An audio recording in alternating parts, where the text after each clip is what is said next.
Nah kalau kakak emang di sini di Tunas Global SMP atau SD? Aku yang ini dari TKA sampai lulus SMP 11 tahun. Yang ini dari toddler itu di bawah playgroup ya. Di bawah bukan kan PG ada lagi di bawahnya.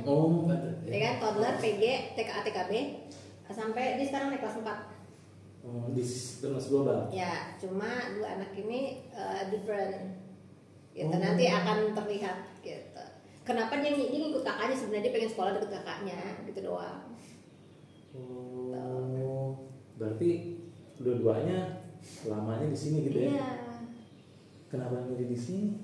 Ya itu karena di awal udah pernah nyoba itu anak sekolah tadi sekolah lain di sekolah alam. Cuma ada yang kurang pas di konsep pendidikannya sehingga anaknya kayak jadi nggak terarah di sekolah itu. Jadi kalau sekolah alam itu kan tempatnya luas ya. Iya. Dia tau-tau udah di pinggir jurang.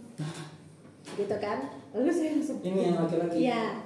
Terus deg-degan gitu lagi kasih makan kambing. Saya kan deg-degan. Nah, saya kalau terjun ke jurang kan nggak mungkin dikagetin kan. Terus saya ngobrol sama suami gitu kan, nih kayaknya ada sekolah yang kemarin saya lihat deh yang di awal. Sepertinya cocoknya ke sana, terus diskusi baru. Memang itu apa? Agak aktif ya Om? Bukan agak, sangat aktif. Hyperaktif. Tapi masih terkendali Om? Iya masih terkendali tapi butuh special. Butuh perhatian terus saja gitu. Ya, dipantau gitu-gitu dia. Jadi dia masuk waktu 1,5 tahun kita udah masukin dia ke Taman Pengembangan Anak di UI. Jadi di Fakultas Psikologi itu ada Taman Pengembangan Anak Makara UI untuk anak-anak yang penanganan khusus. Nggak butuh penanganan khusus sih, memang diobservasi kemudian ya dikembangkan sesuai dengan karakternya anak-anak.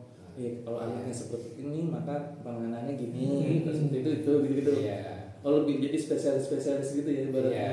Satu anak satu penanganan, satu penanganan. Jadi butuh inilah memang diidentifikasi dari awal, dan situ juga ketahuan ternyata anak kita ini memang perlu ada penanganan khusus kan. Setelah itu diobservasi ternyata memang ada kecenderungan ADHD. Tapi dari pertama punya fan aja gitu ya, siap. Sebenarnya ya kita juga awalnya tuh diliput oleh TV sebenarnya, Trans TV. Dari situ kita bawa ke dokter, baru dokter menyatakan tumbuh kembang. Agak shock, tapi setelah ditahu penyebabnya kita ya harus terima kan. Kalau kita bilang kata orang anak spesial, berarti kita jadi orang tua spesial di mata Tuhan nih. Seperti itu, makanya kita menerima dan bagaimana memberikan yang terbaik buat dia. Berarti langsung belajar dong itu. Belajar. Banget. Orang tuanya yang belajar ya. Banget. Ini bagaimana gitu. Cara menanganinya, cara. Ya memang harus ini juga melakukan waktu lebih khusus. Dia kan sebetulnya juga kerja dulu kan, kerja di banknya terakhir. Ya mau nggak mau juga harus resign, terus ya memang harus fokus untuk mendampingi anak kita. Apa ya sampai segitunya pengorbanannya? Karena dapat masukan dari psikolog yang mengobservasi yang di rumah di klinik tumbuh kembang itu, kata dia kunci keberhasilan anak ini untuk bisa berhasil itu sangat mungkin bahkan sampai ke 90% menuju normal, tapi dengan catatan bahwa dia akan berhasil bukan cuma di sekolah yang tepat, maksudnya seperti sekolah ini, tapi pengaruh terbesar adalah di pola asuh. Jadi dari situ kita bilang nggak mungkin kita serahkan semua sama sekolah, berarti harus ada yang berkorban orang tuanya, karena saat itu ayahnya ada di Kalimantan. Jadi saya harus mengorbankan karir untuk anak ini.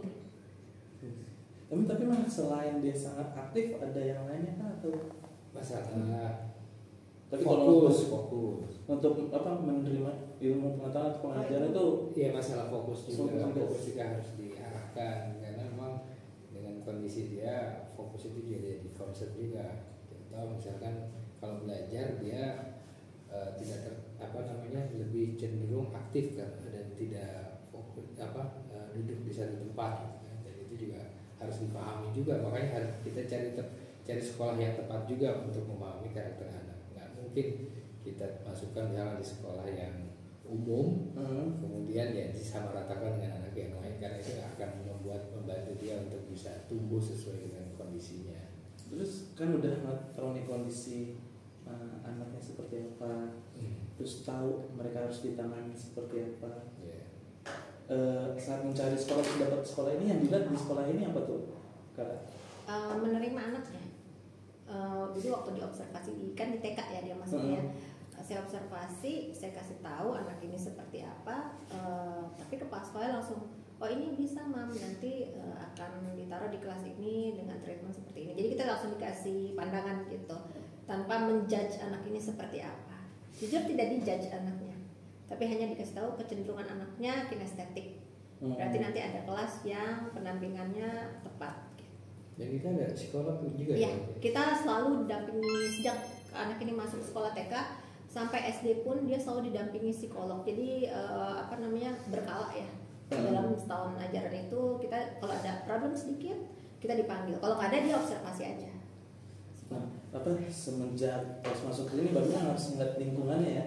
Kalau omnya sama kakaknya ngelihat teman-temannya anak om gimana terhadap siapa tadi namanya? Khalif. Terhadap sama Khalif gimana teman-temannya? Gimana kalau lihat? Jadi karena memang di sini sekolah inklusi ya, jadi anak-anak yang lain juga memahami bahwa mereka harus bisa menerima kawan, bila mana memang ada kawannya memang punya kondisi khusus atau spesial. Jadi itulah yang beruntungnya kita bisa mendapatkan sekolah yang memiliki lingkungan yang mendukung. Jadi ya walaupun mungkin ada juga ada anak yang memang mungkin belum bisa menerima, tapi rata-rata ya setelah prosesnya berjalan gitu kan, akhirnya ya semua bisa menerima dan justru mendukung kondisi ya. Berarti dari TK sampai SMP, lulus SMP di sini? Iya, sampai SMP. 11 tahun. Segitu percaya nih mas sekolah ini? Ya segitunya. Sampai berani berapa tahun tuh perhitungannya? 62 tambah 2 tambah 3 orang SMA 10 tahun ya? Iya. Ini masalah nggak bisa move on nih. Iya, Karena nggak ada SMA, ya terpaksa lah kita cari SMA dulu. Tapi dia kalau ada kuliah sekalian guys. Sekalian kuliah. Nah, ini masih kadang-kadang masih suka buat balik ke sini. Setiap pulang sekolah dari SMA-nya ke sini. Main gitu sih? Main sini. Bahkan kadang-kadang masuk kelas ya. Iya. Enggak pernah.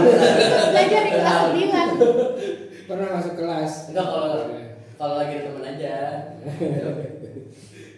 Tapi apa kalau nggak kelihatan kok sih? Oh, fan aja kayaknya.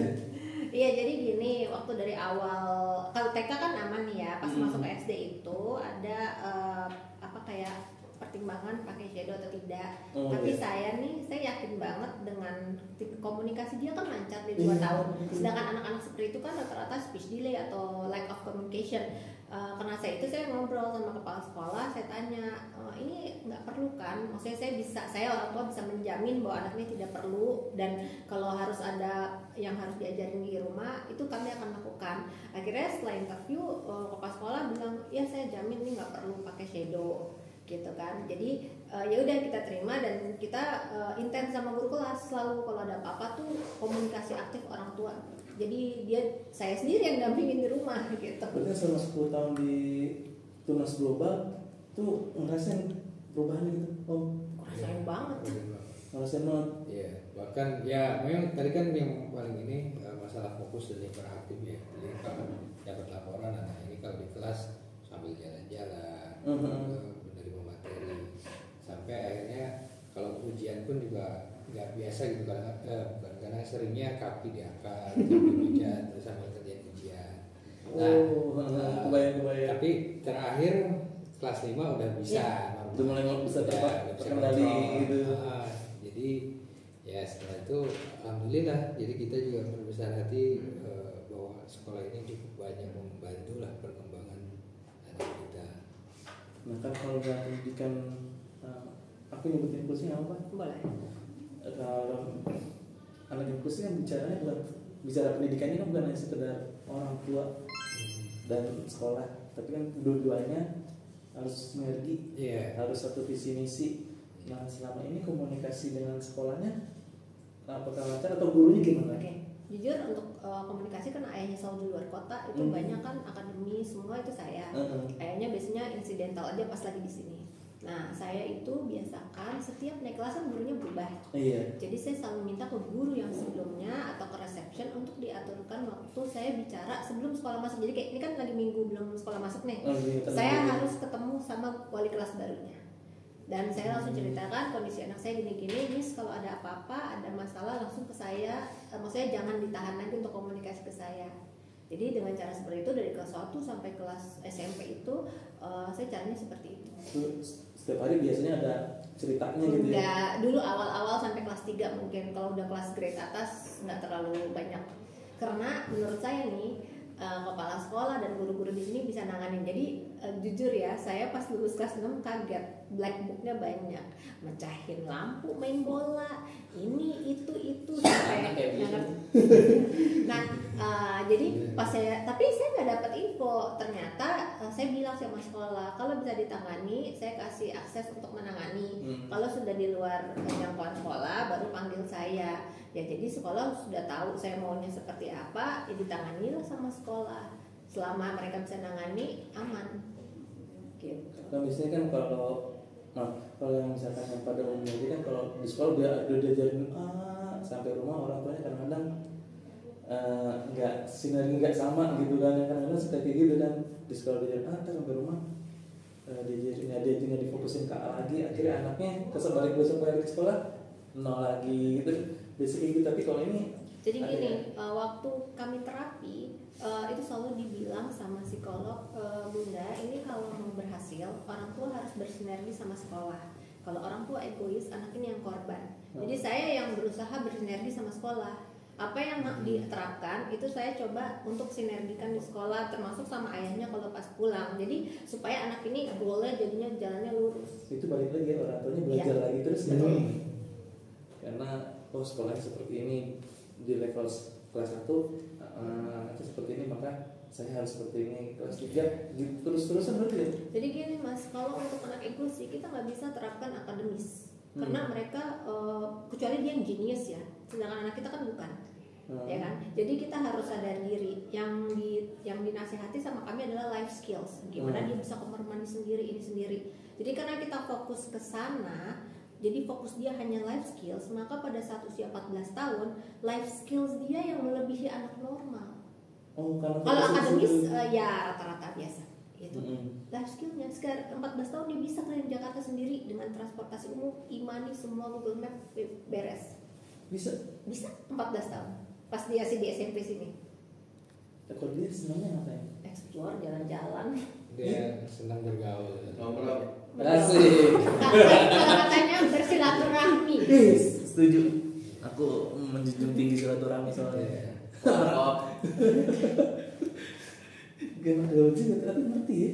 Semuanya gitu, semuanya normal. Jadi waktu dia sudah menuju normal itu ketahuannya dia psikotes masuk SMA itu kan masih di SMP kan, kita mau masuk SMA itu nggak ada interview, itu nggak ada pertanyaan menjurus. Karena saya lapor dong ke kepala sekolah SMP waktu itu kan, bilang beneran mam nggak ada. Makanya akhirnya pas di akhir tahun dia bisa bilang kayaknya udah beres nih dia gitu kan. Nah lalu kami komitmen, oke kakak sudah SMA, let's sudah selesai urusan kamu yang inklusi, let's start new normal gitu kan, yang baru di luar ya behave kayak orang normal. Kalau kamu sampai harus melampiaskan kekurangan kamu, lampiasin di rumah, tidak di luar. Dia dari 5 tahun paham, karena saya selalu bilang kamu spesial, harus paham, kamu harus bangga jadi anak ADHD. Itu terus yang saya doktrin supaya dia tidak merasa aneh. Maksudnya gimana ya, dia harus tahu bahwa dia tuh hebat gitu. Einstein ADHD hebat kan sekarang. Nah berarti nanti kata Om itu ngebebasin dia mau jadi apa nggak atau gimana? Ini balik lagi saya ya, karena saya banyak ingin ya. Tapi ayahnya sangat mendukung. Jadi kami waktu membesarkan dia di kelas 4, kami menemukan satu konsep namanya testifin. soalnya udah hektik banget nih, udah nggak tahu mesti gimana kan selain sekolah. Akhirnya dari konsep itu saya tes dia itu finger scan, saya coba pelan-pelan, dan itu ternyata nggak bisa cuma anak yang dites, kami orang tua juga sekeluarga kan sama adik-adiknya. Di situ kelihatan lah sirkulasi ayahnya porsinya di mana, ibu di mana. Ternyata di situ keluar bahwa ibunya adalah mentor terbaik dia. Jadi saya ngegas terus kan, dan di situ udah kelihatan jalurnya. Karena jalurnya IPS, saya bilang waktu SMP, kakak jalurnya di sini baca, silahkan mau jadi apa aja tidak dilarang, tapi jangan keluar dari koridor IPS. Sosial itu. Sampai sekarang sih belum tahu banget kemana, tapi sudah kelihatan. Nah pada saat pemilihan kelas 11 kan pilih subjek tuh kan, kan ada hasil psikotes dari sekolah SMA kan. Ternyata pilihan anak ini yang sesuai konsep saya itu dengan hasil psikotes sinkron, artinya teknik yang saya pakai itu sinkron dengan ilmu psikologi. Berarti kalau sosial itu arahnya dia jadi apa tuh sosial? Apa tuh? Orang sosial. Orang sosial, dia sosiologi soalnya. Iya, dia kan cenderungnya humaniora ya. Lebih skillnya lebih ke hubungan ke antar manusia gitu. Maka kita juga nggak bisa maksain kalau dia harus eksak gitu kan, jadi saintis, engineer, ya sesuai kecenderungannya, dan dia juga happy dengan kecenderungan itu. Misalkan ya dia senang bergaul, senang berkomunikasi, makanya dia juga mau milihnya. Ya ternyata walaupun sebenarnya sih nggak terlalu recommended, karena saya juga sama dulu kan di sosial juga. Kalau bisa ada yang berbeda, tapi ya nggak apa-apa kalau misalnya dia memang ternyata milihnya yang gitu. Jadi mungkin inginnya jadi ya kayak diplomat atau jadi praktisi komunikasi ya. Jadi ya silahkan aja, yang penting kita sih cuma bisa support aja. Yang terpenting dia punya value, punya prinsip gitu kan, nggak mudah goyang sama pengaruh orang gitu kan. Ini yang kadang-kadang kita agak khawatir dengan lingkungan yang ada sekarang gitu kan, pengaruhnya banyak banget gitu. Ya mudah-mudahan Khalif bisa filter lah gitu kan. Berarti pendampingannya yang penting ya? Iya. Berarti sekarang udah mandiri nih hitungannya? Udah. Kalau yang kecil? Cuma kalau di rumah tetap manja masih. Makan. Kalau yang kecil baik-baik aja. Yang kecil ya lebih terstruktur ya. lah. Itu TK sekarang ya? Bukan mas, kelas 4, masih kelas 4. Bisa drama ini 4 hari mas, tolong. Misalnya udah tahu banget tuh. Bisa gitu? Iya, dia anak feeling, dia anak perasa, salah kelas bisa. Waduh. Untung gak nih. Hai, main. Jadi gini mas, masalah dia presentasi waktu itu kami taunya, jadi pihak sekolah ini salutnya mereka tuh bisa melihat potensi-potensi anak kan. Waktu kelas 3 kan masih struggling nih guru sama sekolah sama orang tua. Cuma di kelas 3 ini gurunya nih ada yang bagus, jadi melihat Khalif ini kan jalan mulu ya, akhirnya dijadiin sekretaris miss. Sekretaris suruh ngapain? Tolonglah hapus papan tulis, dan dia bahagia. Ternyata dari hasil tes TV-nya dia kalau berperan dia bahagia, dia senang berperan kan. Nah sekolah ini tuh entah kenapa dia bisa memanfaatkan anak-anak yang aktif untuk bisa punya peran, sehingga mereka merasa dihargai. Itu yang membuat mereka cepat growing. Lingkungan jadi kayak anaknya senang melakukan sesuatu, namanya sekalianin aja gitu ya. Jadi dia punya peran dan tanggung jawab, sehingga dia merasa berguna di kelas itu. Senangnya begitu ya. Terus kemudian di kelas 4 itu yang benar-benar pemicu keren, bukan keren ya, tapi kelihatan banget potensi. Jadi anak ini memang ngomong komunikasi kan udah lancar dari kelas 2, umur 2 tahun. Sekali waktu ada gurunya nih bilang, "Mam, kami mau ada lomba Hari Kartini, lomba presentasi. Tolong, mama kan kerjanya presentasi, tolong dididik anaknya mulai dari bikin slide sampai presentasi." Saya bingung, temanya dikasih tahu. Yaudah mister, nanti tolong pandu saya. Nah anak ini udah saya pandu, dia pentas dong. Itu satu angkatan 456, satu angkatan 2 anak perwakilan. Saya shock waktu saya melihat itu semua anak normal. Sekelain dia, ya ampun dia doang bisa nggak ya? Terus ya udah saya terserah deh, yang penting saya udah berusaha terbaik untuk anak ini. Dan dia juara 1 ya Miss waktu itu. Juara 1. Dipeluk sama guru kelas itu, kami tuh cuma bengong aja ngeliatnya. Itu semua anak mama. Seperti ngeliat anak mama agak turun ekspektasi Oh tuh saya jauh tuh sampai gemeteran, ngevideoin aja sampai gemeteran gitu kan. Ternyata malah jadi gitu. Iya, kenapa? Dia tidak membaca slide, yang lain membaca slide. Oh, Karena dia disitulah saya tahu kemampuan dia untuk speaking, debat itu tinggi. Makanya saya bilang lebih baik kamu diasah terus ke sana. berarti mudah paham dong gitu. Banget. Ketika presentasi tidak membaca slide kan berarti harus paham dulu kan. Berarti dia yang paham kan. Keren juga. Siap. Berarti apa? Omnya jarang di rumah. Jarang. Baru pulang. Berarti belum sepenuhnya sama kakak aja ya? Iya dia 90% anak gua 90% pendidikan sama saya. Cuma ayahnya kan ngebimbing saya juga. Jadi kalau saya stuck ya biasanya dia turun tangan. Maksudnya yang paling berdekatan aja gitu katanya gitu ya? Kebetulan saya sebulan sekali. Pulang. Kerjanya 4 minggu, liburnya 2 minggu. Kerja waktu itu libur 2 minggu. Iya. Di site, jadi di luar kota. Udah paling aku mah itu doang pertanyaannya. Iya. Tapi yang penting memang hubung untuk menangani anak itu sinergi sekolah sama orang itu tuh yang paling penting ya. Iya. Komunikasi keduanya harus jalan terus gitu ya. Tidak bisa kita kebanyakan nih sekarang. Kebetulan saya jadi praktisi AB gara-gara dia. Sekarang Jadi saya di sana tahu banget terjun pekerjaan sekali dia. ya. Saya banyak dipanggil orang. Sekarang saya ngambil license Stephen itu jadi promotor untuk udah certified ABK karena pengalaman jadi praktisi akhirnya kan diminta seminar sana sini. Yang saya temuin itu sama banget dan ini mungkin buat pandangan sekolah sini juga ya. Mereka serahkan semua ke sekolah. Ibu sibuk kerja atau apa gitu ya kita nggak tahu ya. Tapi nggak mau turun. Sedangkan saya nggak mau kayak gitu karena selalu dinasehatin sama psikolog. Anaknya bisa berhasil kalau orang tuanya turun, minimal ibu. Gitu. Nah ini gue langsung ketika merasakan sekalian nyelam aja Iya gitu. sekali ya. Makanya saya bilang saya banyak sharing akhirnya ke orang bahwa nggak ada yang tidak mungkin separah-parahnya anak kita minimal naik deh level persentasenya menuju normal. Walaupun dia mungkin nggak 100% normal, tapi dia mungkin udah di angka 90% gitu. Tapi dia ngerasa di situ dia Ngerasa banget.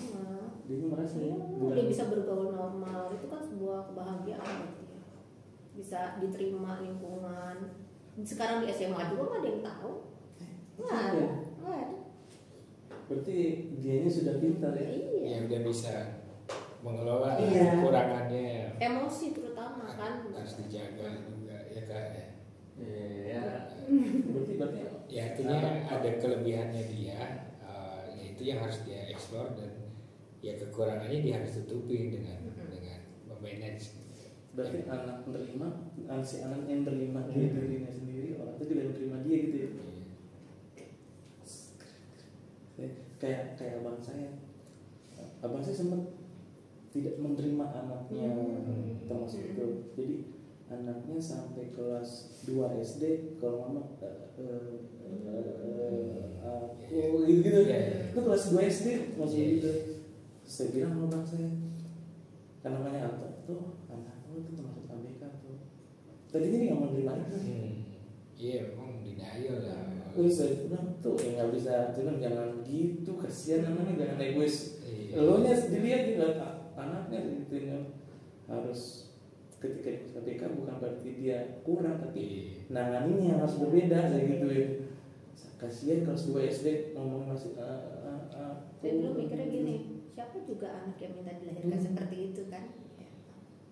Iya. Sampai kelas 2 SD bisa baca semua. Ini baru bisa baca kelas 2 SD. Jadi ujiannya dibacain sama miss. Iya itu maksudnya orang tahu kan, maksudnya kan pertama orang tuanya harus sadar dulu kan, itu aku pengennya gitu bang. Sadar anaknya itu justru punya kelebihan gitu sebenarnya poinnya.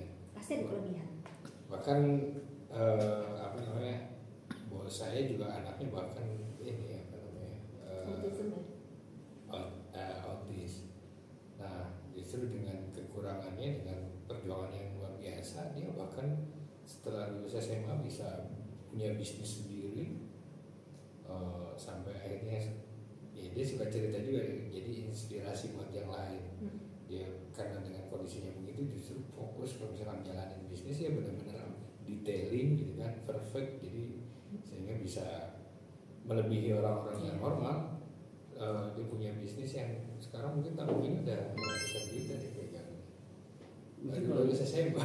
kalau dia ABK dalam satu hal, berarti sebenarnya ABK itu bisa dijadiin suatu kelebihan di Iya. hal lain gitu. Makanya single intelligence itu penting. Kita nggak bisa, emang di sini nerapin multiple intelligence, yes. Tapi untuk ABK yang saya lihat ada satu hal yang dia pasti menonjol. Dia nggak kayak anak lain, tapi satu ini dia melebihi anak lain. Masih yang pertama penggunaannya harus cerdas dulu ya. Ya terpaksa kan harus belajar Kalau orang tuanya nggak cerdas dan dia sekolah juga. yang tepat.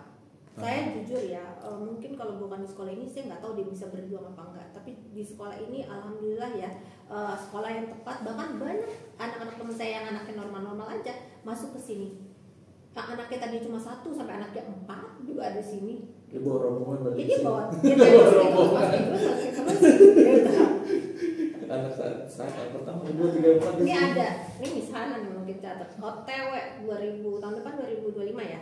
Dia akan masuk ADHD. Itu klien saya, anaknya persis ADHD, cuma ada speech delay, jadi dia tidak dipush untuk sekolah sekarang kan.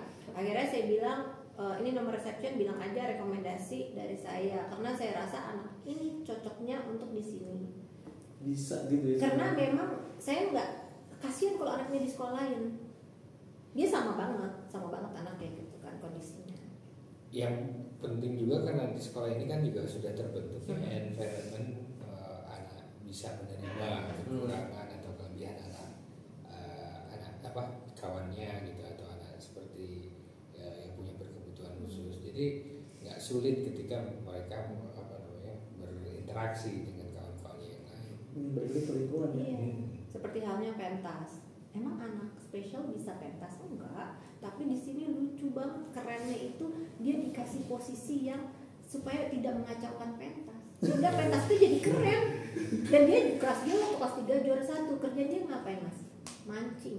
Ingat nggak Miss? Dulu. Yang mancing ada Pak Emil, My Darling. Iya, My Darling. Banyak pada saat itu angkatan dia banyak ABK non shadow kan.